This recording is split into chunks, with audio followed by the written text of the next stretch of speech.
আমরা আমাদের আজকের লাইভ ক্লাসে HTML এর রো স্প্যান এবং ক্লোজ স্প্যান নিয়ে আলোচনা করব। আসলে এটার বিষয়টা কেমন একটা জিনিস বুঝো। এই যে এটা আমাদের একটা টেবিল, আমরা সর্বপ্রথম রো স্প্যান নিয়ে একটু আলোচনা করি। কথা বুঝো, এটা আমাদের একটা টেবিল।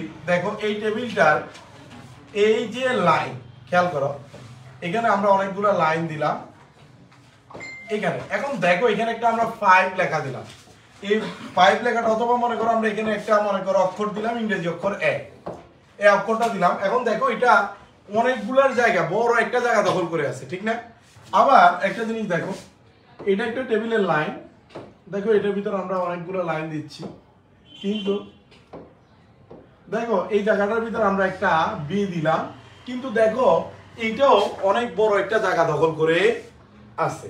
তো এরকম যদি দখল করে থাকে, দেখো আমরা জানি কি এরকম লম্বা করে যেটা হয় এটাকে আমরা কি বলি? কলাম। এটাকে কি বলে? কলাম। আর এরকম ভাবে যে জিনিসটা হয় ওইটাকে আমরা কি বলি? সারি। এখন আমরা যদি দেখি, দেখো এইটা কিসের জায়গা দখল করছে? এটা। আর বিটা কিসের জায়গা দখল করছে বলো তো? আমাদের এটা দেখলে আমাদের মনে হবে এটা একটা কলামের জায়গা দখল করে আছে, ঠিক না? আর অন্যদিকে বিটা দেখলে আমাদের কি মনে হচ্ছে? সারির জায়গা দখল করে আছে, ঠিক না? কিন্তু আমাদের চিন্তাটা টোটালি উল্টা। বিষয়টা কেমন একটা জিনিস বুঝো। এইখানে একটা কলাম গঠন হয় কিভাবে? একটা কলামের এই যে 4টা দাগ আছে, আমাদের খেয়াল করো, এই 4টা দাগ যদি সম্পূর্ণ থাকে তার মানে এই কলামের কোনো প্রবলেম নাই। একটা সারির যে এই যে 4টা দাগ আছে, এই 4টা দাগ যদি পরিপূর্ণ থাকে কোনো সমস্যা নেই। কিন্তু একটা কলামের প্রবলেম তুমি কখন বুঝবা? এই যে কলামের 4টা দাগ আছে না, এই 4টা দাগ থেকে তুমি দেখলে কি এই কলামের মাঝ বরাবর এই জায়গা দিয়ে কাটা গেছে, তার মানে এটা কলাম ক্ষতিগ্রস্ত এই জায়গায়। তার মানে এটা কলামের জায়গা দখল করে আছে, বুঝিও, যদি কলামের দাগ কাটা যায়। আর যদি এমন হয় যে মনে করো এটা একটা সারি, এখানে 2টা সারি আছে, কিন্তু দেখা গেল যে এটার ভিতরে এরকম লাইন আছে, কিন্তু মাঝ বরাবর এই যে জায়গাটা কাটা গেছে, ঠিক না? দেখে মনে হচ্ছে এটা কলামের, কিন্তু দেখো এটা কিন্তু মূলত কিসের জায়গা কাটছে? সারি। দাগটা কার কাটা গেল? এই দাগটা টানলে আমার কি কলাম আলাদা হচ্ছে না সারি আলাদা হচ্ছে? সারি না? এখন একটা জিনিস দেখো, যদি এই যে আমাদের এটা দেখে ক্লিয়ারলি আমাদের মনে হবে এটা একটা কিসের জায়গা দখল করে আছে? কলামের। আর এটা দেখলে মনে হচ্ছে সারি। কিন্তু আমরা বাস্তবে কি দেখতেছি দেখো, এটা নরমালি এই দাগটা যদি আমি টাইনে দিই, এই দাগটা টানি, এই দাগটা টানি, দেখো এটা আমার 1 নম্বর সারি, এটা 2 নম্বর, এটা 3 নম্বর, এটা 4 নম্বর, এটা 5 নম্বর। আমি যদি এই 3টা সারির দাগ কমপ্লিট করি, তাহলে আমার 2 3 4 5 এই যে 4টা সারি আছে এগুলা পরিপূর্ণতা পায়, ঠিক না? কিন্তু অন্যদিকে কলামের দাগকে তো আমার কিছুই করতে হচ্ছে না, কলাম পরিপূর্ণই আছে। আবার এইটাতে দেখো, এটা যদি দেখি আমি মনে হচ্ছে এটা একটা সারির জায়গা দখল করে আছে, কিন্তু দেখো এই যে সারির 4টা দাগ, এই 4টা দাগে কিন্তু আবার ফুল কমপ্লিট, কোনো ঝামেলা নাই। আর অন্যদিকে আমি যদি এটাকে কি করি, এই যে সারির দাগগুলোকে, কলামের দাগগুলোকে যদি পরিপূর্ণ করে দিই, দেখো আমার 1 নম্বর কলাম, 2 নম্বর কলাম, 3 নম্বর কলামটা কি হয়? পরিপূর্ণতা পায়, ঠিক না? কিন্তু আমার এটা দেখে মনে হচ্ছে কিসের জায়গা? সারি। কারণ হলো একটা জিনিস মনে রাখবা, যখন কলামটা উঠে যায় তখন সারির জায়গাটা বৃহৎ দেখায়, ঠিক আছে?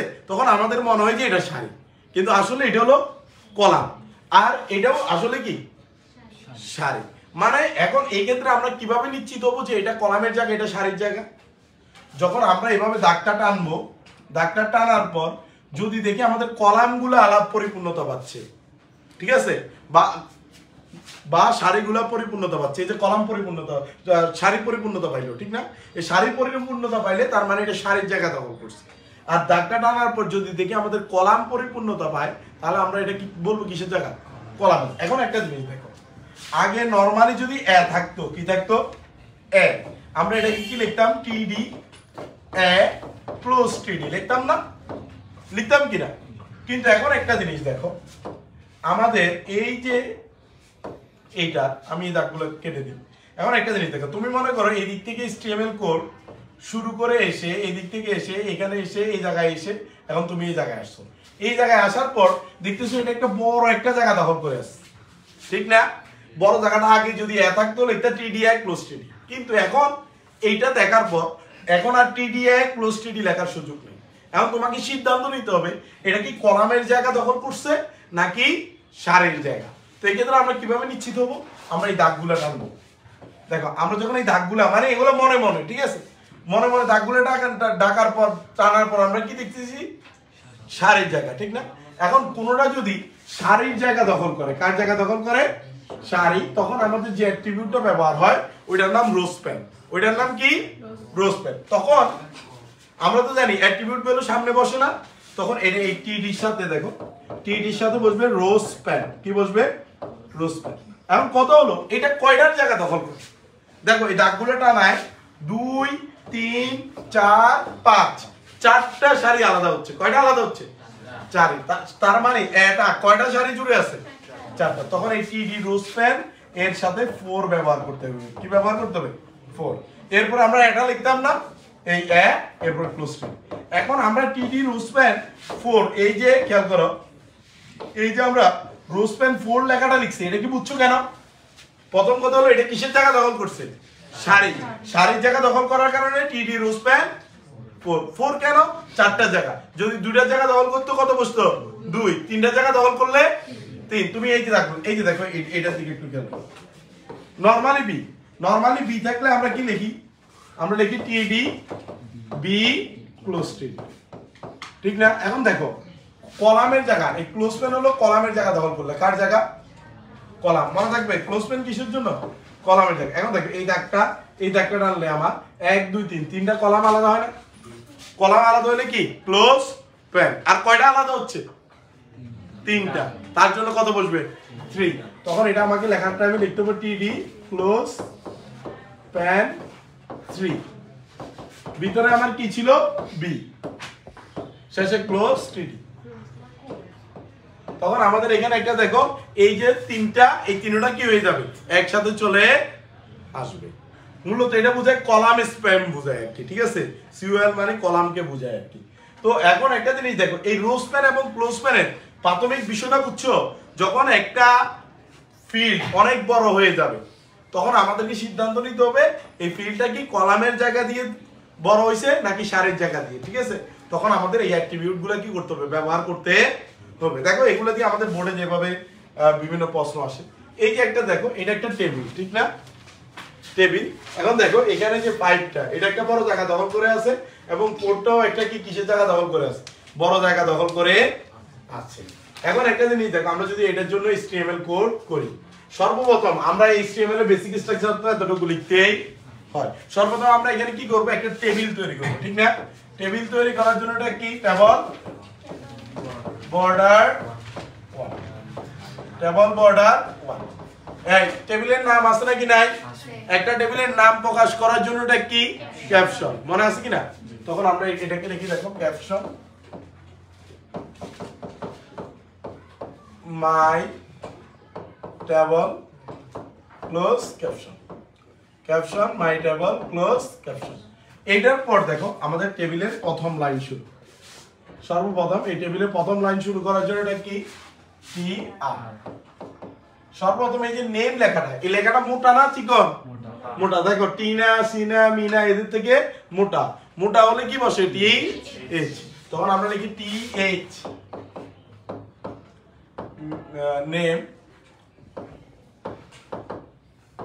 Close T H. এরপর রুল, দেখো T H rule close T H. এরপর GPA T H GPA close T H. Line শেষে আমরা কি লিখি, ক্লোজ টি আর। দেখো এটা টেবিলের প্রথম লাইন, এটা টেবিলের কোন লাইন, প্রথম লাইন। প্রথম লাইনটা বুঝছি। এই প্রথম লাইনটার পর আমরা আসি টেবিলের দ্বিতীয় লাইনে। প্রথম লাইনের পর কোন লাইনে আসি, দ্বিতীয় লাইন। এখন দেখো আমরা টেবিলের দ্বিতীয় লাইনটা শুরু করলাম, টি আর আছে কি, টিনা, লিখি টিডি, টিনা ক্লোজ টি ডি। এরপর আছে 1, টিডি 1 ক্লোজ টি ডি। এই 1 এর পর আমি এই জায়গায় আসলাম না, এই জায়গায় আসলাম কিনা, এই জায়গায় এসে আমি কি দেখতেছি, দেখো 5 বড় একটা জায়গা দখল করে আছে। আমরা দেখতে কিন্তু কলামের মনে হচ্ছে, ঠিক না? কিন্তু যখন আমরা এই দাগটাকে কি করে দিব পরিপূর্ণ করে দেখবো তখন এটা দেখতেছি দুইটা কিসের জায়গা দখল করে আছে সারির জায়গা দখল করলে কি হয় রো স্প্যান আর কয়টা রোর জায়গা দখল করছে দুইটা তার জন্য রো স্প্যান কত বসবে তো আগে লিখতাম টিডি 5 ক্লোজ টিডি আর এখন লিখতে হবে টিডি রো স্প্যান 2 এরপরে 5 এরপর কি হবে ক্লোজ টিডি এই যে দেখো তখন এই লেখাটা আমি একটু ভিন্ন কালি দিয়ে লিখি তখন একটু দেখো এটাকে আমাদের লিখতে হবে TD R O W S P A N row span কত 2 আর এটা কয়টা জায়গা দখল করছে দুইটা এর জন্য 2 দিছি 5 এরপর ক্লোজ টিডি লাইন শেষ হলে আমরা কি লিখি ক্লোজ টি আর দেখো তো এই রো স্প্যানের জায়গাটা কি বুঝছো আমাদের এটার পর বুঝা গেছে এটা কেন এটা দুইটা জায়গা দখল করছে আচ্ছা আমরা এটার পর টেবিলের এর পরের লাইন শুরু করি এটার পর যদি আমরা টেবিলের এর পরের লাইন শুরু করি এর পরের লাইন শুরু করার জন্য এটা কি টিআর আছে কি সিনা দেখো টিডি S I N a close T D এরপর কি আছে 2 টিডি 2 ক্লোজ টি ডি এইটার পর দেখো আমরা আবার এখানে আসি না এখানে আসি কিনা আচ্ছা ছোটবেলার কথা মনে আছে মনে করো প্রত্যেকদিন মা আমাদেরকে আমরা যখন স্কুলে যেতাম 10 টাকা করে দিত কিন্তু একদিন মায়ের কাছে ভাঙতি নেই আমাদেরকে দিছে 20 টাকা মায়ের প্রথম ডায়লগটা কি হইতো এই যে 20 টাকা দিলাম ঠিক আছে কালকেও আর টাকা দিব না ওই এদিকে আমি যাইয়া প্রথম দিনে স্কুলে কি 20 টাকা খাইয়া ফেলছি পরের দিন মার কাছে গেলে মা কি টাকা দে না তোর না আগের দিন দিলাম ঠিক না ঠিক একই ভাবে তুমি যখন এখানে এই উপরের এই লাইনটা করতে গিয়ে এখানে এসে টিডি রো স্প্যান 2 দিছো তার মানে তুমি এখানে বলে দিছো যে পরবর্তী দুই লাইন পর্যন্ত সর্বমোট আমি সহ দুই লাইন পর্যন্ত এটা কি থাকবে বিরাজমান থাকবে তখন যখন এই জায়গাটাতে আসবে এই জায়গাটার আর কাজ করতে হবে না এটার পরে কোনো কিছু থাকলে করা লাগবে না থাকলে এখানেই কি শেষ তখন আমাদের এই লাইনটা এই জায়গায় কি হয়ে যাবে ক্লোজ হয়ে যাবে বিষয়টা বুঝতে পারছি এই যে টুতে কেন এটা আগে বলছি যে ওই জন্য এটার পর টেবিলের এর পরের লাইন শুরু হবে আবার এর পরের লাইন শুরু করার জন্য এটা কি টিআর আছে কি মিনা দেখবো টিডি মিনা ক্লোজ টিডি এরপরে দেখো 4 ঠিক না 4 আমি একটু এটাকে খেয়াল করো আমি একটু এটাকে এই দিক করে লিখি দেখো যেহেতু আমাদের একটু জায়গার দরকার তো ঠিক আছে লাইনটা বড় হবে না মিনাটা দুইটা কিসের জায়গা দখল করে আছে কলাম না কলামের জায়গা দখল করলে কি হবে ক্লোজ প্যান এই দেখো যদি রাখতে না হলে দুইটা কি আলাদা হয় কলাম তখন আমরা এটাকে লিখি টিডি ক্লোজ প্যান 2 কি আছে আমাদের 4 শেষে আমরা কি লিখি ক্লোজ টি ডি লাইন শেষ হলে কি লিখি ক্লোজ টি আর এবার আমাদের সব শেষ না জি সব শেষ হলে আমরা কি লিখি ক্লোজ টেবল ক্লোজ বডি এবং ক্লোজ স্টেম দেখো তো কোডিংটা কি বুঝছো কিনা এই যে কোডিংটা এটা কি বুঝছো বেশি কঠিন সহজ না এখন দেখো একই ভাবে যদি আমরা আরেকটা টেবিল করি দেখো এখন যদি আমরা কি করি আরো একটা টেবিল করি দেখো এটা আমার আরেকটা টেবিল দেখো সর্বপ্রথম এটা একটা টেবিল না টেবিলের জন্য এটা কি টেবল তখন আমরা এখানে লিখি টেবল বর্ডার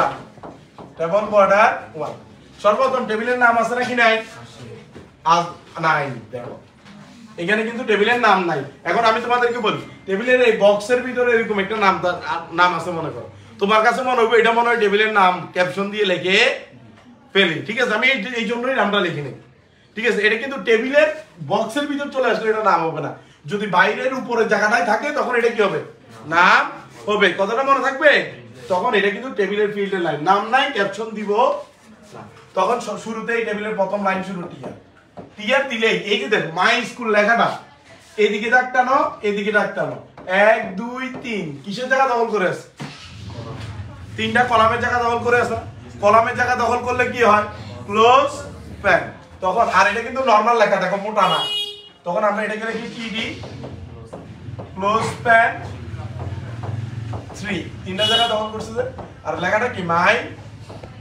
স্কুল এরপর ক্লোজ টি ডি লাইন শেষ হলে আমরা কি লিখি ক্লোজ টি আর টেবিলের প্রথম লাইন বুঝছি এই প্রথম লাইনটা কি আমাদের বুঝা গেছে এটা কেন হইছে?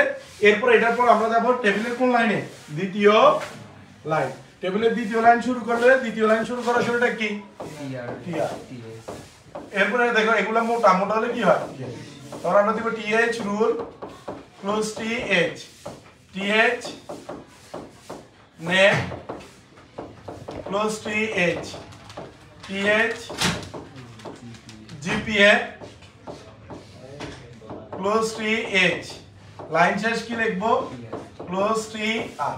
এই লাইনটাকে আমরা বুঝছি।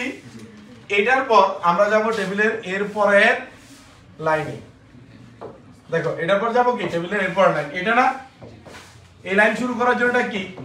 টিআর 101 টিডি 101 ক্লোজ টিডি। দেখো এই যে কিনাটা এটা দুইটা কলামের যে রোজ জায়গা দখল করে আছে না? রোজ জায়গা দখল করলে কি হয়? এ বরাবর টানলে দেখো দুইটা রোজ জায়গা দখল করলে কি হয়? রো স্প্যান না? তখন আমরা এটাকে লিখি টিডি রো স্প্যান। কি pan? Rho span 2। Rho span কত? 2। তখন আমরা এটাকে কি লিখি? টিডি রো স্প্যান 2 কি না? ক্লোজ টিডি। এই দেখো এটার পর আমাদের এই লাইন না, আবার এই লাইন, এটাকে লিখবো টিডি 5 ক্লোজ টিডি। লাইনটা শেষ হলে কি লিখবো? Close TR. দেখছো এখানে মাঝখানে কলামের জায়গা দখল কর, রোড জায়গা দখল করায় কি হইছে? Rho span 2। এটার পর টেবিলের এই লাইন শুরু। কোন লাইন শুরু? এই লাইন। এই লাইন শুরু করার জন্য এটা কি? টিআর। দেখো তখন আমরা এই টেবিলের এই লাইন শুরু করব টিআর। আসো 102 না, লিখি টিডি 102 ক্লোজ টিডি। ঠিক আছে? এরপরে এটার পর একটু লক্ষ্য করো, এই যে এটা আছে এই 102 এর পর এটা না, এটা তো আমি আগে করছি, তাহলে এটা আসলে এটা আর আমার করার কোনো দরকার নাই। আছে না? তখন এটা না, এটার পর কোনটা আছে? এই বিলটা। তখন এই বিলটা শুরু হবে। বুঝছো? যেটা আগে একবার রো স্প্যান বা ক্লোজ স্প্যান বলে দিবা, ওইটা পরবর্তীতে আসলে ওইটা আর করা লাগে না। কথাটা মনে থাকবে তো? তখন আবার একটু দেখো, লিখবো টিডি 4 ক্লোজ টিডি। লাইন শেষ কি হয়ে যাবে? Close TR. এবার আমাদের এগুলো সবগুলো শেষ। সবগুলো কি শেষ? শেষ হলে আমরা কি লিখি? ক্লোজ টেবল ক্লোজ বডি, শেষে কি লিখি? Close still. আচ্ছা দেখো তো এই যে আমাদের রো স্প্যান এবং ক্লোজ স্প্যান দুইটা অ্যাট্রিবিউট, এগুলোর প্রয়োগটা কি আমরা বুঝছি সবাই? কিভাবে হয় মাথায় ঢুকছে আমাদের? রো স্প্যান এবং ক্লোজ স্প্যান আমাদের মনে থাকবে তো? দেখো যদি আমাদের রো এর জায়গা দখল করে কি হয়? Rho span. আর যদি কলামের জায়গা দখল করে তাহলে আমাদের কি হয়? Close span. ঠিক আছে? তো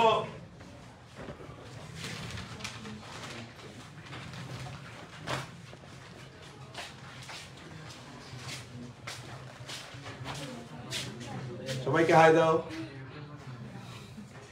একটু পড়াই দাও বাবা, এটা পারে না তো, পড়াই দাও।